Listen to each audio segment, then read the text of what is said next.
The morning sun filtered through the floor-to-ceiling windows of the Metropolitan Coffee House, casting long shadows across the polished hardwood floors. Eleanor Mitchell sat alone at a corner table, her weathered hands wrapped around a porcelain cup of Earl Grey tea. At 82, she carried herself with the quiet dignity that came from a lifetime of service, though few would guess it from her modest appearance. Her navy blue cardigan, while meticulously clean, had seen better days, and her sensible shoes bore the scuffs of countless steps. The leather handbag resting beside her chair had been a gift from her late husband Robert, before he shipped out to Crimea. She carried it every day since, through joy and sorrow, through triumph and loss. The cafe buzzed with the familiar symphony of urban life, the hiss of espresso machines, the clatter of plates, and the constant tap of fingers on laptop keyboards. Young professionals in tailored suits and designer dresses occupied most tables, their conversations a steady murmur of stock prices and client meetings. Eleanor felt their occasional glances, some curious, others dismissive, but she paid them no mind. She was waiting for her granddaughter Sarah, a promising young attorney who'd been delayed at court. The bell above the door chimed, and 2 police officers entered, their boots squeaking against the polished floor. Officer James Wilson and Officer Michael Thompson scanned the room, their presence immediately commanding attention. Wilson, the younger of the two, ran his hand over his closely cropped hair as his gaze settled on Eleanor. "Check out the bag, lady," he muttered to Thompson, just loud enough for nearby patrons to hear. "Probably came in to warm up." Thompson's lip curled slightly as he nodded toward Eleanor's table. "This isn't exactly a soup kitchen. Maybe we should have a word." The officers approached her table, their shadows falling across Eleanor's tea. She looked up, her pale blue eyes clear and steady. Wilson planted his hands on his gun belt, adopting what he thought was an authoritative stance. "Ma'am," he said, his voice carrying a note of condescension that made several nearby customers shift uncomfortably in their seats. "This is a private establishment. Mind telling us what brings you here today?" Eleanor's fingers remained steady as she set down her cup. "I'm meeting my granddaughter for breakfast," she replied, her voice soft but firm. "She's running a bit late from court." Thompson exchanged a skeptical look with his partner. "Your granddaughter's a lawyer, is she?" His tone made it clear he didn't believe her. "And I suppose she told you to wait here, in one of the most expensive coffee shops in Manhattan?" A young woman at the next table glanced up from her laptop, her brow furrowing as she watched the scene unfold. Eleanor's calm demeanor remained unchanged, though something flickered in her eyes. Not fear, but a distant memory of other battles, fought long ago on very different grounds. "Yes, officer," she said, reaching for her handbag. "Would you like to see my identification?" Wilson's hand shot out, grabbing the bag before she could open it. "Slowly, ma'am. Let's see what you've got in here." The bag slipped from his grasp, spilling its contents across the hardwood floor. A small leather wallet, a packet of tissues, reading glasses in a worn case, and several photographs scattered beneath neighboring tables. But it was what landed closest to Thompson's feet that caused his expression to shift. A small, brass-colored card case that had popped open on impact. As Eleanor carefully began gathering her belongings, maintaining her composure even as other patrons pretended not to notice, Thompson bent down to retrieve the card case. His fingers froze as he read the text engraved on the military identification card within. "Captain Eleanor Mitchell, United States Army Nurse Corps, Distinguished Service Cross, Vietnam War Service. 1965 to 1973." The morning light caught the edge of a metal visible within the case, a purple heart, its surface still gleaming after all these years. Thompson's face drained of color as he realized what he was holding, who he was standing before. Wilson, still maintaining his authoritative pose, hadn't yet noticed his partner's change in demeanor. "Look," Wilson continued, "we get all types in here trying to scam free coffee or harass paying customers. So why don't you just dash, Jim?" Thompson interrupted, his voice subtly hoarse. "Take a look at this." The younger officer's words died in his throat as he read the identification. Eleanor watched them both, her expression unchanged, though decades of memories played behind her eyes. Memories of jungle heat and helicopter loaders, of wounded soldiers and endless nights in field hospitals. Memories of courage and sacrifice that no uniform, no matter how pristine, could match. My granddaughter Sarah should be here any minute, she said quietly, gathering the last of her scattered belongings. She's running late because she's defending a pro bono case, representing a veteran who's been denied his benefits. Would either of you care to join us? I'm sure she'd be interested in discussing law enforcement's approach to veteran affairs. The cafe had grown silent, the usual morning bustle replaced by a tension thick enough to cut with a knife. The young woman at the next table had set aside her laptop entirely, her hand covering her mouth as she watched the scene unfold.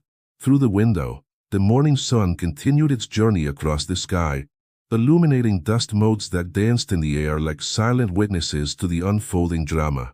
Story continues seamlessly into the next chapter. Chapter 2. Echoes of service. The glass door of the Metropolitan Coffee House swung open with such force that the bell above it jangled discordantly. Sarah Mitchell, her court briefcase clutched in one hand and her phone in the other, swept into the cafe like an autumn storm. Her sharp eyes took in the scene before her in an instant. The two officers hovering over her grandmother's table, the scattered contents of a familiar handbag, and the absolute stillness that had fallen over the usually bustling establishment. Her grandmother's military identification card gleamed in Officer Thompson's trembling hands, catching the light like a mirror reflecting truth into unwilling eyes. Sarah's legal training kicked in automatically, her mind cataloging details even as her heart rate accelerated. Two officers, no visible cause for intervention, clear harassment of an elderly patron, possible civil rights violations. I believe you're holding my grandmother's property, officer, she said, her voice carrying the same quiet authority that Eleanor had displayed moments before. The resemblance between them, invisible in their appearances, became striking in their shared dignity. Wilson's hand had dropped from his gun belt, his earlier bravado evaporating like morning mist. "Man, we were just dash." "Just what exactly?" Sarah interrupted, setting her briefcase down with a gentle click that somehow seemed louder than if she'd slammed it. "Just harassing a decorated veteran in a public space? Just violating the civil rights of an elderly woman whose only crime appears to be enjoying her morning tea." Thompson carefully placed the military ID on the table, his movements now almost exaggeratedly respectful. "There's been a misunderstanding," he began, but Eleanor raised her hand slightly, and everyone, officers, granddaughter, and onlooking patrons, fell silent. "When I was stationed at the 71st Evacuation Hospital in Plaquemine," Eleanor said, her voice carrying clearly in the hushed cafe, "we had a young MP who used to guard our medical supplies. Every night, he'd pace outside the pharmacy, looking so stern and important in his spotless uniform. One evening, we got hit hard, multiple casualties, more than we could handle. That young MP threw off his helmet, pulled on surgical gloves, and worked alongside us for 18 straight hours, holding pressure on wounds, running for supplies, doing whatever was needed." She paused, taking a small sip of her cooling tea. He never wore his uniform quite so stiffly after that. He learned that the true measure of service isn't in how you look, but in what you're willing to do for others. The young woman at the next table had tears in her eyes. Several other patrons were openly staring now, their phones and laptops forgotten. Sarah placed a gentle hand on her grandmother's shoulder, feeling the strength that belied her fragile appearance. "Your card says you received the Distinguished Service Cross," Thompson said softly, all traces of his earlier contempt gone. "If you don't mind me asking." Eleanor's eyes grew distant, seeing something far beyond the cafe's walls. "There was a night in '68. We took a direct hit. The hospital was burning, and we had patients who couldn't move themselves. Sometimes, Officer Thompson, courage isn't about choosing to be brave. Sometimes it's simply about not having any other choice you can live with." The silence that followed Eleanor's words hung in the air like morning fog, heavy with unspoken memories. Sarah watched as her grandmother's hands, still steady after all these years, traced the rim of her teacup. Those same hands had once pulled wounded soldiers from burning buildings, had stitched countless wounds under artillery fire, had held the dying as they spoke their final words to mothers and sweethearts an ocean away. "There were 37 patients that night," Eleanor continued, her voice carrying the weight of decades. Some couldn't walk. Others were still under anesthesia. When the first mortar hit, it took out our generator. In the darkness, you couldn't tell rank or race or regiment. You could only hear voices calling for help. Officer Thompson had unconsciously adopted a parade rest stance, his earlier arrogance replaced by the instinctive respect of one service member for another. Even Wilson, who had never served, sensed the gravity of the moment. We had a choice, Eleanor said, her pale blue eyes focused on something far beyond the cafe's walls. We could evacuate the mobile patients and save ourselves, or we could stay and try to save everyone. Our commanding officer gave us the choice. Not a single nurse left. Sarah squeezed her grandmother's shoulder, feeling the strength that belied her slight frame. She'd heard pieces of this story before, late at night over cups of chamomile tea, but never the full account.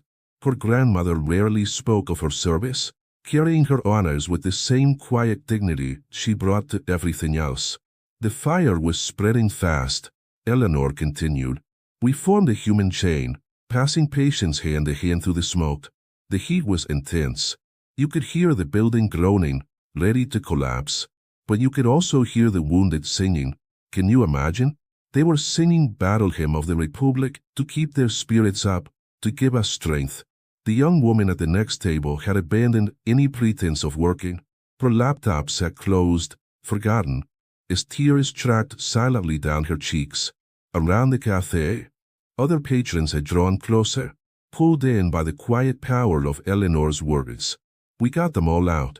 Every single one. The last patient cleared the door just as the roof caved in. I got this dash, she tossed her left shoulder lightly, making sure Private Rodriguez, who'd lost both legs the day before, didn't get left behind. He went on to become a high school teacher in Arizona. Still sends me Christmas cards. Wilson's face had lost all color. Ma'am, he stammered, but Eleanor raised her hand gently. I'm not telling you this to make you feel ashamed, Officer Wilson. Shame doesn't teach us anything useful. I'm telling you because that night taught me something important. You never know someone's story by looking at their cover. The cafe manager, who had been hovering uncertainly nearby, stepped forward. Mrs. Mitchell, your breakfast today is on the house. And you'll always have a table here, whenever you want it. Eleanor smiled, the expression transforming her face, erasing years. That's very kind, but not necessary. I can pay for my own tea. What I'd appreciate more is knowing that everyone who walks through that door will be treated with the same respect, regardless of how they're dressed or what they carry. Sarah, watching the officers' faces, saw the impact of her grandmother's words. This was why she'd become a lawyer, not just because of her grandmother's stories of service and sacrifice, but because of moments like this, when justice and dignity met in quiet victory. Grandmother, she said softly, we should get you home. It's been quite a morning. But Eleanor wasn't finished. She looked directly at the two officers, her gaze level and clear. Before I go, I'd like to invite both of you to join us next week. I volunteer at the VA hospital on Thursdays. We have a lot of veterans there who could use some friendly faces. Some of them don't look like much these days. Time and trauma take their toll. But each one has a story that deserves to be heard. Thompson cleared his throat, emotion making his voice rough. We'd be honored, man. And I'm sorry. We were wrong, and I'm deeply sorry. Eleanor rose from her chair with the same grace she'd shown throughout the confrontation. Then something good has come from this morning. Sarah, dear, would you help me with my coat? These autumn days are getting chilly. As Sarah helped her grandmother into her worn but immaculate coat, the cafe's other patrons began to applaud. It started softly, just a few pairs of hands, but swelled until the sound filled the space. Eleanor accepted it with a small nod, neither proud nor embarrassed, simply acknowledging the moment for what it was. Another small battle in the long war for human dignity. Outside, the autumn sun had burned away the morning fog, leaving the street bathed in golden light. As they walked toward Sarah's car, Eleanor paused to look back at the cafe. Through the window, she could see the officers deep in conversation, their faces thoughtful. You know, she said to Sarah, sometimes the hardest wounds to heal are the ones we can't see, the ones that make us forget our common humanity. Sarah linked her arm through her grandmother's. Is that why you invited them to the VA? Eleanor's smile held decades of wisdom. Everyone deserves a chance to learn, to grow, to understand. Those boys needed that chance as much as anyone I've ever treated. As they walked away, their steps in perfect sync, the morning's events had already begun spreading through the cafe's patrons, out onto social media, into the wider world. But Eleanor wasn't thinking about that. She was remembering other mornings, other battles, other moments when dignity had triumphed over prejudice, and she was looking forward to Thursday, to introducing 2 more souls to the endless work of healing. The autumn breeze carried the scent of wood smoke and possibility, and Eleanor Mitchell, veteran, nurse, grandmother, and quiet warrior for human dignity, walked on toward whatever the day might bring next, ready as always to face it with grace, courage, and an unwavering belief in the power of second chances. The autumn wind rustled through Sally's hair as she helped Eleanor into the passenger seat of her Volvo. Her grandmother's words about healing invisible wounds echoed in her mind, reminding her of countless other stories shared over late-night cups of tea and Sunday dinners. Just as she was about to close the door, Eleanor paused, her hand resting lightly on the armrest. "Sarah, dear," she said, her voice carrying that familiar blend of warmth and wisdom, "let's take the long way home. There's something I'd like to show you." They drove through Manhattan's canyon-like streets, the morning traffic pouring around them like a river around stones. Eleanor directed them toward the East River, where the old Veterans Memorial stood overlooking the water. The parking lot was empty save for a single groundskeeper tending to the autumn flowers that bordered the memorial wall. "I haven't been here in years," Eleanor said as Sarah helped her from the car. "Not since your grandfather's name was added to the wall." The memorial stretched before them, black granite reflecting the morning sun like dark water. Eleanor's steps were sure as she approached, her reflection growing clearer as they neared the polished surface. Sarah watched as her grandmother's fingers traced the engraved letters of Robert Mitchell's name, wondering how many times those same fingers had traced wounds, written condolence letters, or squeezed the hands of scared young soldiers. "Your grandfather understood something that those officers back there needed to learn," Eleanor said, her voice carrying clearly in the quiet morning air. "They used to say that uniforms, whether they're military, police, or a nurse's whites, they're just costumes we wear. The real person, the one who matters, is underneath." The groundskeeper had paused in his work, standing respectfully at a distance as Eleanor continued to speak. "The night I met Robert, I was covered in mud and blood. Our field hospital had been hit hard, and I'd been working for 36 hours straight. He was a supply officer, bringing us desperately needed plasma. He took one look at me, exhausted and filthy, and said I was the most beautiful thing he'd ever seen." Sarah smiled, hearing the love still present in her grandmother's voice after all these years. "Because you were saving lives? Because I was doing what needed to be done, without worry about how I looked or what anyone thought." Eleanor's hand dropped from the wall, and she turned to face her granddaughter. "That's what real service is about, Sarah. Not the uniforms or the medals or the authority. It's about seeing the need in front of you and meeting it, regardless of appearances." The groundskeeper had drawn closer now, his rake forgotten in his hands. "Ma'am," he said softly, "are you Eleanor Mitchell, the nurse from Plaqueview?" Eleanor turned, surprised. The man was older than he'd first appeared, his work clothes neat but worn. "Yes, I am. Have we met?" His eyes filled with tears as he stepped forward. "Ma'am, I was there that night. The night of the fire. I was Private First Class James Cooper. You carried me out when my legs were too badly burned to walk. I never got to thank you." The morning sun seemed to hold its breath as Eleanor studied the man's face, peeling away the years until recognition dawned. "Jimmy Cooper," she said softly, "you used to sing Elvis songs to keep the other patients' spirits up." The rake clattered forgotten to the ground as Cooper embraced Eleanor, both of them crying now.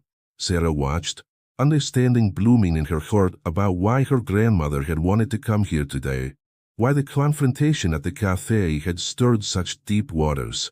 "I became a groundskeeper here," Cooper explained as he stepped back, wiping his eyes, "because I wanted to give something back, to honor the ones who didn't make it home, And the ones like you who made sure so many of us did. Eleanor reached up to pat his cheek, a gesture so maternal it made Sarah's throat tight. And you've done a beautiful job, Jimmy. The flowers, they remind me of the little garden we tried to grow outside the hospital. Remember? Even in all that chaos, we wanted something beautiful to survive. The garden at the memorial bloomed with late autumn resilience. Marigolds and chrysanthemums painting swaths of gold and burgundy against the somber granite. As Eleanor and Jimmy Cooper talked, their words bridged decades of silence, filling in the gaps of lives lived in the shadow of that fierce night in Plato. After the fire, Cooper said, gesturing to a bench nearby, I spent 6 months in recovery. Couldn't walk for most of it, but every time I wanted to give up, I remembered how none of you nurses gave up on us. How you stayed, even when the flames were licking at the walls.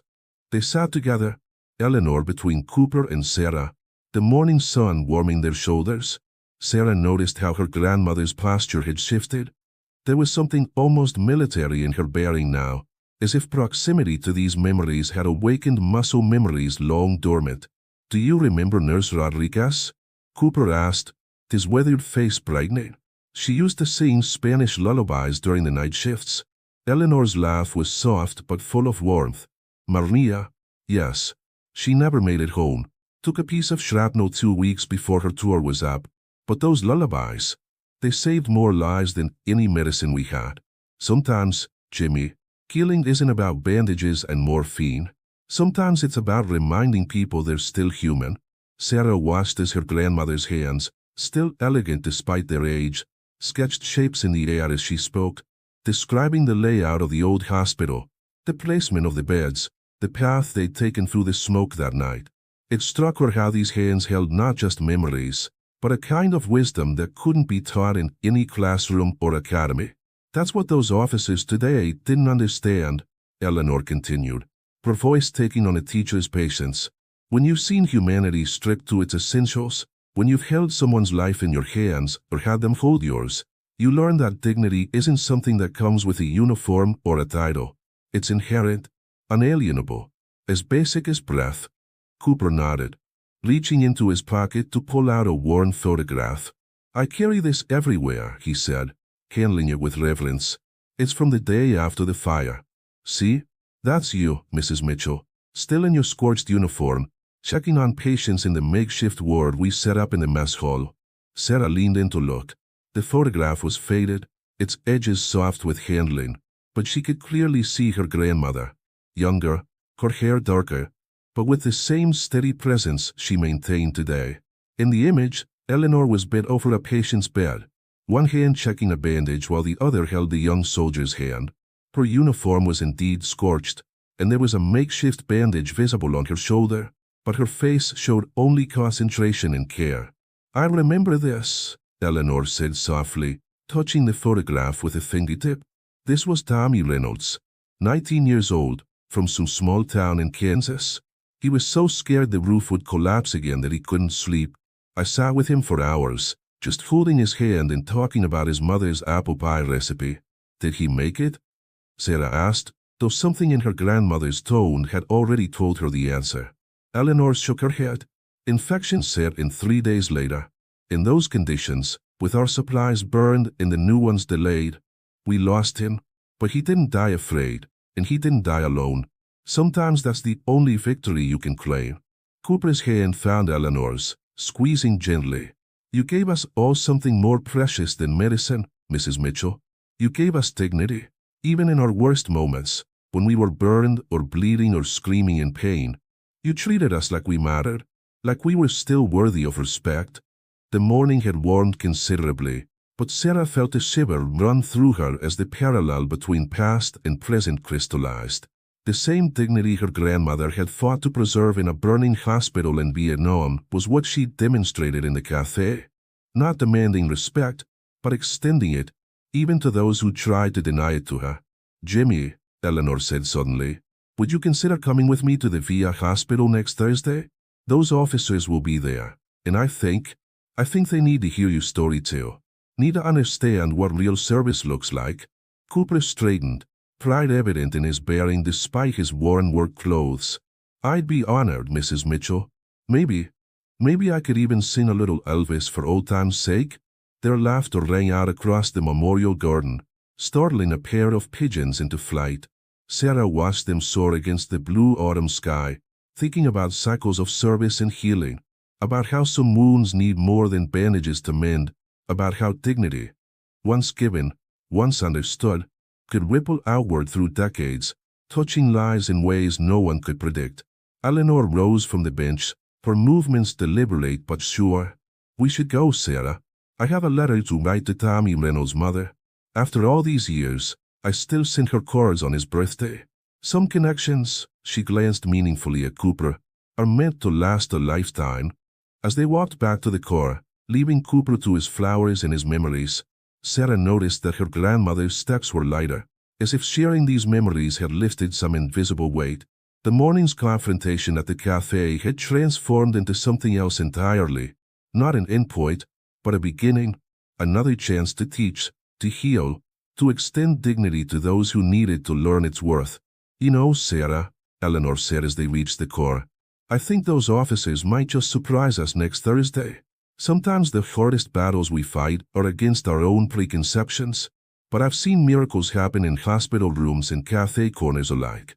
All it takes is the courage to see people, really see them, for who they are, not what they seem to be. The autumn sun had reached its zenith, casting no shadows as they drove away from the memorial. Behind them, Jimmy Cooper returned to his flowers, humming "Love Me Tender" under his breath, while ahead lay Thursday's promise of new understandings and old songs, of wounds healed and lessons learned, of dignity given and received in the endless cycle of human connection.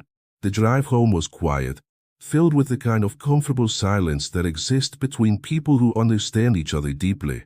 Eleanor watched the city scroll past her window, each street corner and building holding memories from different chapters of her life. As they approached her brownstone in the Upper West Side, she suddenly touched Sarah's arm. "Let's stop at St. Luke's," she said, her voice carrying a note of purpose. "I think it's time I showed you something else." St. Luke's Hospital loomed ahead, its modern facade a stark contrast to the battlefield hospitals of Eleanor's past. As they parked in the visitor's lot, Sarah noticed her grandmother pulling a small key from her purse, one she'd never seen before, attached to a faded red ribbon. "The hospital archives," Eleanor explained, leading the way through familiar corridors. "I've been volunteering here since your grandfather passed. They gave me a key to the historical section because, well, I suppose I'm becoming a piece of history myself." The archive room was cool and quiet, filled with the musty scent of old papers and forgotten stories. Eleanor moved with certainty through the rows of filing cabinets until she reached one marked Vietnam-era medical personnel records. The key turned smoothly in the lock. "After what happened this morning," she said, pulling out a thick folder, "I think you need to understand something about uniforms and the people who wear them, about how circumstances can either reveal character or destroy it." Inside the folder were photographs, letters, and official documents, all yellowed with age. Eleanor spread them carefully on the meeting table, beneath the warm pool of light from an old brass lamp. "This was our medical team in Plaquemine," she said, pointing to a group photograph. Young men and women in crisp uniforms stood at attention, their faces serious but their eyes bright with purpose. "Look at the date, June 15, 1968, Sarah read. 2 weeks before the fire?" Eleanor nodded. "Now look at this one." She placed another photograph beside the first. The same group, but transformed. Uniforms were dirty and torn, faces streaked with soot and exhaustion, yet there was something else in their expressions, a fierce pride, a hard-won wisdom. "Every single person in this second photo had a choice that night," Eleanor continued. "They could have run, could have saved themselves. Their uniforms, their official obligations, only required them to evacuate if ordered. But they chose to stay, not because of what they were wearing, but because of who they were beneath those uniforms." Sarah studied the photographs, recognizing her grandmother's face among the others. Even then, she had that same steady gaze, that same quiet strength. "There was a police officer there that night too," Eleanor said, pulling out another document. "Officer Daniel McCarthy. He was off duty, visiting his brother who'd been wounded in action. When the fire started, he didn't hesitate, stripped off his leather jacket, wrapped it around a patient who was in shock, and worked alongside us until dawn. The document was a commendation letter, citing McCarthy's bravery. But what caught Sarah's attention was the handwritten note at the bottom. The uniform doesn't make the hero makes the choice. I've been thinking about those two officers from this morning, Eleanor said, her fingers tracing the edges of the photographs. They're not so different from how some of us started out, young, sure of our authority, thinking the uniform gave us wisdom instead of just responsibility. The difference is in what they choose to do with this morning's lesson. She began laying out more documents, letters from patients, medical reports, news clippings. Each piece told part of a larger story about service, sacrifice, and the slow, difficult process of learning what truly matters. See this? She held up a faded newspaper article. 2 months after the fire, one of our nurses was refused service at a local restaurant because of her race. The next day, every single member of our medical team, doctors, nurses, orderlies, even the patients who could walk, showed up at that restaurant in civilian clothes. We sat there all day, ordering nothing but coffee, each of us telling our stories to anyone who would listen. Sarah leaned forward, fascinated. What happened? The restaurant owner's son had been one of our patients. When he recognized us, when he understood who we were and what we'd done, well, let's just say the restaurant's policy changed that day. But the point isn't that we won. The point is that we showed up. We stood together, not in uniforms, not with any official authority, but as people who understood that dignity isn't something you earn by looking a certain way. It's something you protect by choosing to act when it matters. Eleanor gathered the documents carefully, returning them to their folder. But before she closed it, she removed one last photograph, a simple snapshot of a young nurse sitting by a patient's bedside, reading from a worn paperback novel. "This is how I want those officers to see me next Thursday," she said softly. "Not as a decorated veteran, not as someone they wronged, but as someone who understands that every human being deserves to be seen for who they are, not what they appear to be." The archive room's silence seemed to deepen, holding decades of stories within its walls. Through the high windows, the afternoon sun cast long shadows across the floor, reminiscent of those early morning shadows in the cafe that now seemed a lifetime ago. "Grandmother," Sarah said slowly, "would you mind if I came with you on Thursday? I think I need to hear these stories too. All of them."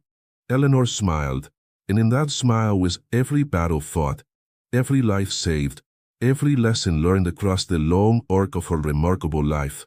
"Of course, dear. After all, stories are like dignity.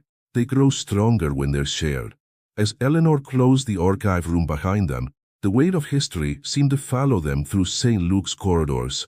The afternoon light filtered through the hospital's windows, casting long shadows that reminded Sarah of the old battlefield photos they just examined. But their day wasn't over yet. Eleanor had one more stop in mind. "The VA hospital is just a few blocks away," she said, her voice carrying that familiar note of purpose. "I'd like to prepare for Thursday, make sure everything is in place for our visitors." The Veterans Affairs Hospital stood as a testament to both healing and waiting. Its halls filled with the stories of those who had served and those who continued to serve in different ways. As they entered through the automatic doors, Sarah noticed how the staff greeted her grandmother, not with the formal respect afforded to her medals, but with the genuine warmth reserved for family. "Mrs. M," called out a young nurse named Tracy, hurrying over with a tablet in hand. "We weren't expecting you until Thursday, but I'm so glad you're here. We've got some new arrivals who could really use your touch." Eleanor smiled, the same smile that had comforted soldiers half a century ago. "New arrivals can be the hardest," she explained to Sarah. "They're still carrying their uniforms inside them, even when they're wearing hospital gowns. Sometimes they need someone to remind them that their worth isn't measured by what they can no longer do." They followed Tracy down a corridor decorated with military photographs and artwork created by veterans. Eleanor paused briefly before one painting, a watercolor of a field hospital at dawn, the sky streaked with colors that seemed too beautiful for a war zone. "Tommy painted that," she said softly. "The young man I told you about, the one from Kansas." He did it the day before the infection took him.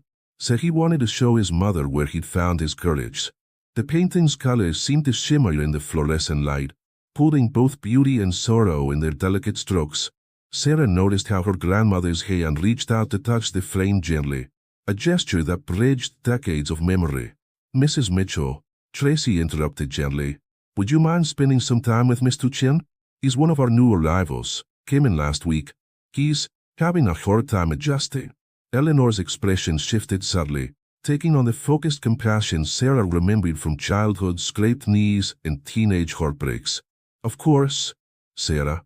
Would you like to come along? This is the kind of moment those officers need to understand."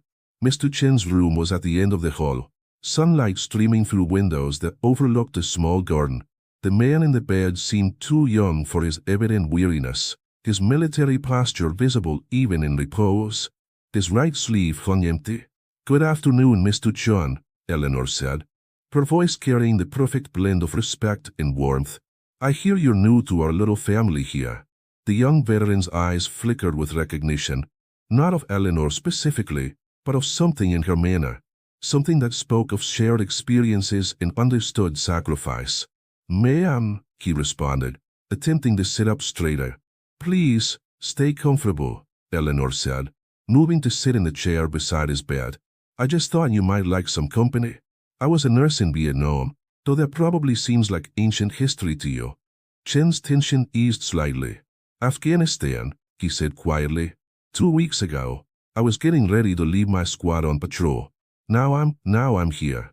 Eleanor nodded, her understanding requiring no words.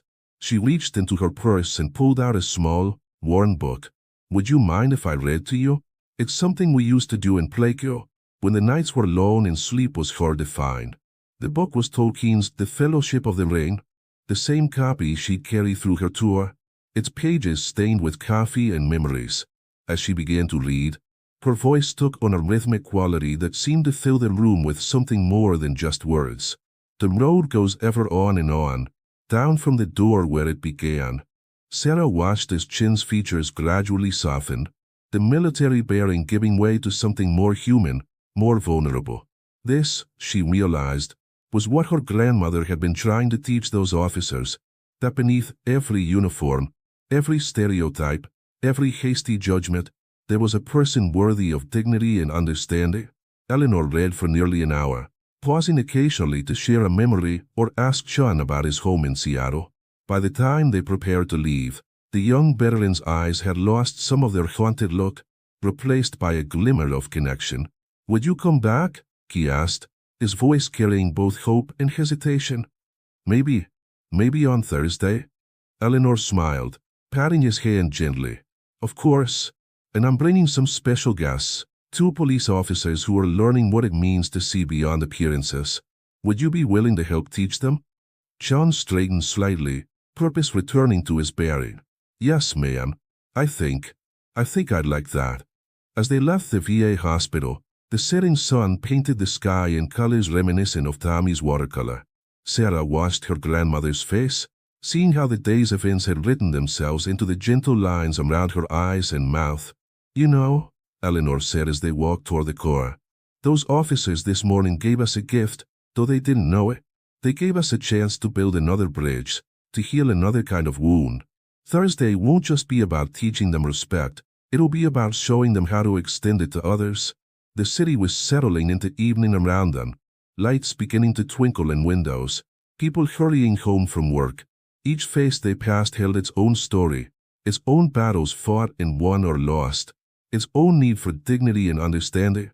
"The night of the fire," Eleanor continued, her voice soft but clear, "we learned that courage isn't about being fearless.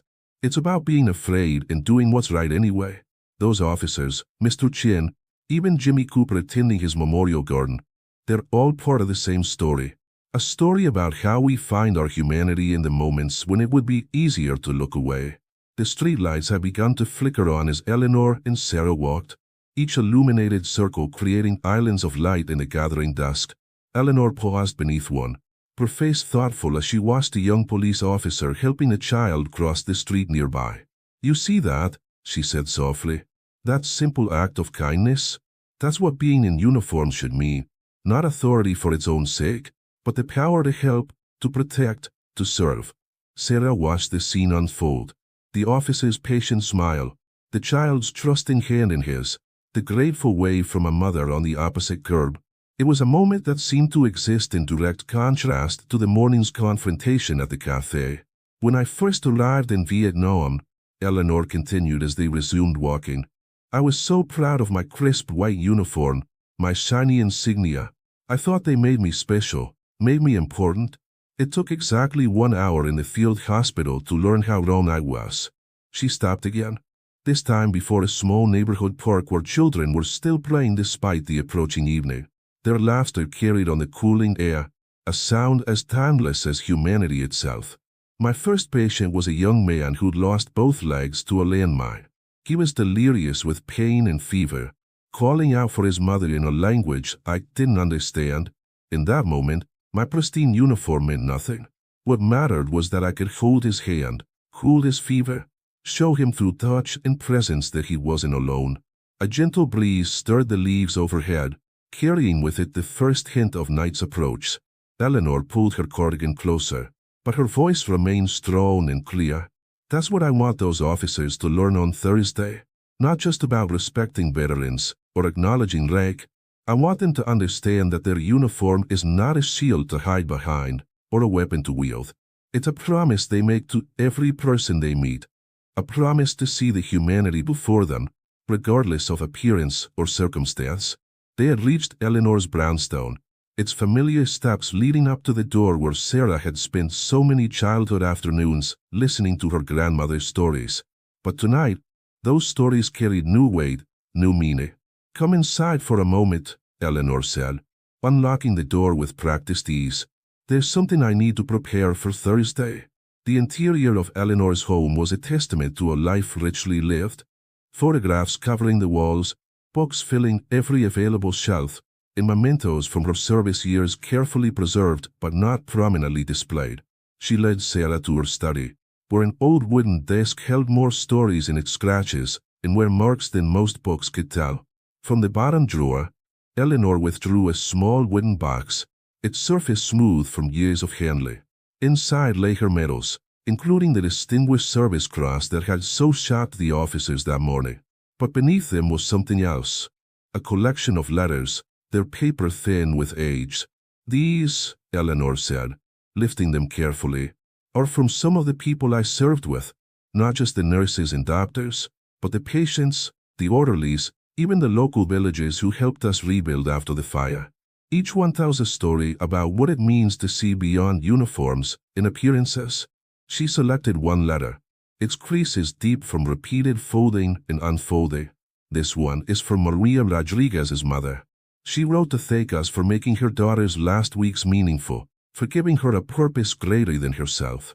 She said Maria had written home about how our unit had become a family, how rank and race and background meant nothing in the face of our shared mission to heal and comfort. Sarah sat in the old leather chair by the window, watching as her grandmother carefully arranged the letters on her desk. Outside, the city had fully embraced the night, its lights twinkling like earthbound stars. For Thursday, Eleanor explained, I want to create something special, not just a lesson in respect, but a bridge between generations of service. I'm going to ask each veteran who's willing to write a brief note about what dignity means to them, what it means to be seen, truly seen, as a person rather than a uniform or a patient or a problem.